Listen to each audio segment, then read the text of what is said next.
है मुकम्मल, मैदान सज चुका है। इस्लामाबाद का जिन्ना स्टेडियम तैयार है पाकिस्तान और कंबोडिया के माबैन खेले जाने वाले फीफा वर्ल्ड कप के क्वालिफाइंग राउंड का अहम मैच के लिए।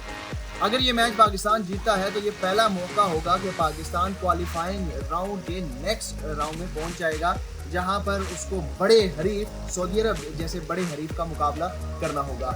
आज दोनों टीमें ने प्रैक्टिस सेशन करना थी, लेकिन आप देख सकते हैं कि बारिश की वजह से प्रैक्टिस से की जो टीमें हैं वो जो प्रैक्टिस सेशन था वो मुतासर हुआ है और कैंसिल कर दिया गया है। कल यहाँ पर मैदान सजेगा और तैयारियां पूरी तौर पर मुकम्मल कर ली गई हैं। यहाँ पर कंबोडिया और पाकिस्तान के माबैन जो फीफा वर्ल्ड कप 2026 का क्वालिफाइंग राउंड का सेकंड लेग मैच यहाँ पर खेला जाना है और इस मुकाबले में अगर पाकिस्तान की टीम जीतने में कामयाब होती है तो क्वालिफाइंग राउंड के दूसरे मरहले तक पहुंचने में कामयाब हो जाएगी।